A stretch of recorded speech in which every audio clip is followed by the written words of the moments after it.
Amis entrepreneurs, bonjour, bienvenue dans cette nouvelle vidéo. C'est Franck de l'atelier des nouveaux entrepreneurs. Dans cette vidéo, ensemble, on fait le point sur les comptes bancaires des micro-entrepreneurs. Vous allez voir, il y a énormément d'idées toutes faites auxquelles on va totalement tordre le cou, parce qu'il y a des choses scandaleuses qui se passent avec les banques concernant les micro-entrepreneurs. On va faire le point là-dessus dans cette vidéo, mais avant toute chose, permettez-moi de vous inviter à vous abonner à la chaîne. Vous avez le lien qui est situé en haut à droite de cette vidéo. Et puis pour ceux d'entre vous qui sont en recherche d'idées de business, pour pouvoir lancer un business rentable par exemple sur le web, je mets à leur disposition un fichier Excel de plus de 1300 idées de niche de marché. Le lien est situé en haut à droite et dans la description de cette capsule. Sur ce, je vous dis à tout de suite pour la deuxième partie de cette vidéo. À tout de suite. Bienvenue dans la deuxième partie de cette vidéo où on va voir ensemble tout ce qui concerne en fait la gestion des comptes bancaires quand on est micro-entrepreneur. Alors dans cette vidéo, on va tordre le cou à pas mal d'idées reçues. Moi j'aime plutôt ça parce qu'on lit quand même pas mal de bêtises concernant la gestion des comptes bancaires par les micro-entrepreneurs. Je tiens à dire qu'au moment où je fais cette vidéo, la loi Pacte n'a pas encore été votée, mais elle est sur le point d'être examinée par l'Assemblée nationale. Alors dans ce projet de loi Pacte qui réunit quand même pas mal de choses, il y a un volet qui concerne les micro-entrepreneurs et notamment pour la gestion des comptes bancaires. Vous savez que tout micro-entrepreneur qui se crée est soumis à l'obligation de détenir un compte dédié pour l'ensemble des transactions financières qui sont liées à son activité. On parle ici de compte bancaire dédié, c'est-à-dire séparé du compte bancaire personnel. Mais la loi n'impose en aucune manière, et ça je le souligne deux fois, la loi n'impose en aucune manière, l'ouverture d'un compte professionnel. Ce qui veut dire qu'un compte bancaire personnel dédié à son activité professionnelle suffit amplement. Alors c'est important parce que c'est pas du tout le même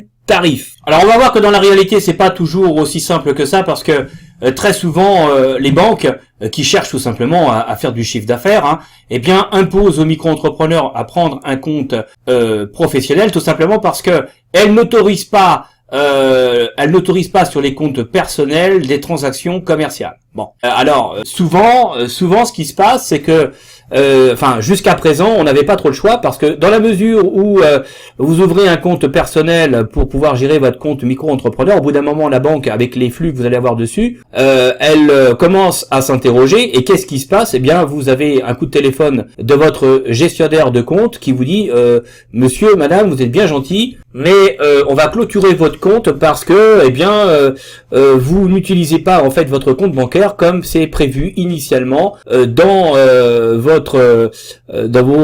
les conditions de vente les conditions de gestion de compte que vous avez signées. Et donc il y a pas mal de micro-entrepreneurs qui ont connu cette mésaventure et qui ont été obligés d'ouvrir un compte professionnel, ce que je trouve totalement scandaleux puisque la loi ne l'oblige pas. Mais on va voir ensemble qu'il y a un certain nombre de solutions et vous allez voir, vous allez pouvoir ouvrir des comptes bancaires gratuitement. Le marché bancaire est en pleine ébullition en ce moment, la concurrence est en train de se développer et c'est plutôt une bonne chose. Par ailleurs, je précise qu'au moment où je tourne cette vidéo, qui est le 31 août 2018, il y a la loi Pacte qui arrive à l'Assemblée nationale, qui va être examinée au mois de septembre, qui est une loi qui vient réformer un certain nombre de choses concernant les TPE, TPI et les très petites entreprises, et ça concerne notamment les micro-entrepreneurs, puisqu'il y a dans ce projet de loi Pacte, il y a des dispositions qui concernent la gestion des comptes bancaires pour les micro-entrepreneurs. Si le projet de loi aboutit et si la loi donc est votée,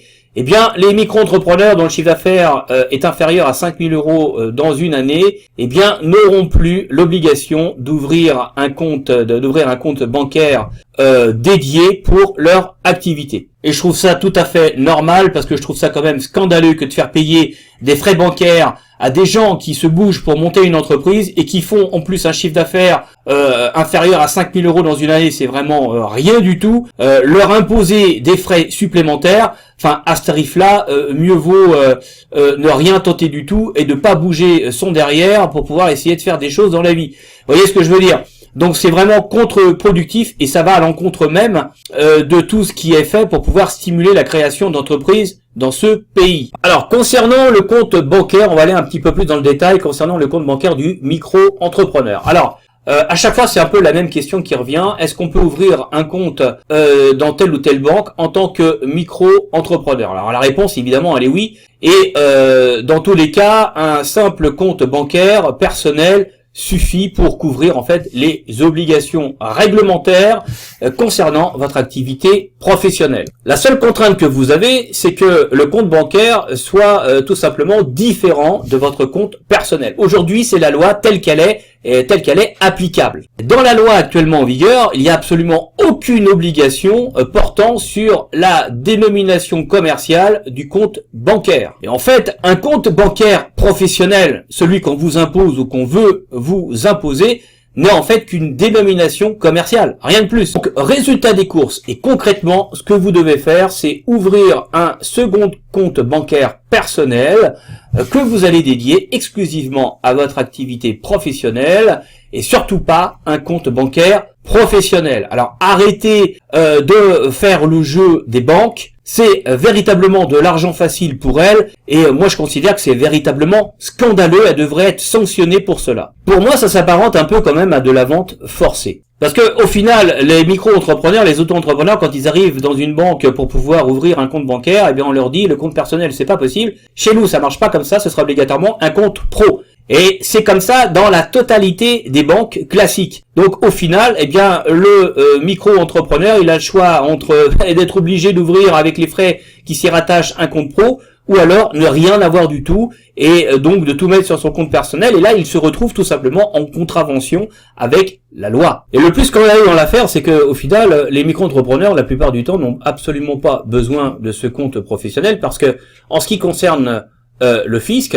et là-dessus il est formel, il n'y a aucune obligation en la matière qui existe de détenir un compte qualifié de professionnel par les banques. Je dis bien et qu'il n'y a aucune obligation, pardon. Donc ça veut dire quoi? Ça veut dire que cette appellation, elle est purement commerciale. Le micro-entrepreneur peut utiliser un compte courant pour des prestations plus réduites, mais ce compte doit être séparé du compte personnel. Au jour d'aujourd'hui, c'est la seule chose qui compte. Ce compte donc personnel dédié à son activité, séparé donc du compte bancaire personnel, doit exister tout simplement pour que les transactions professionnelles et personnelles soient enregistrées de façon distincte, de façon à ce que, en cas de contrôle, le fisc puisse tout simplement exercer facilement son contrôle. Et puis c'est plutôt une bonne chose pour le micro-entrepreneur, parce que sinon ça va être un gros foutoir, toutes les opérations vont se mélanger,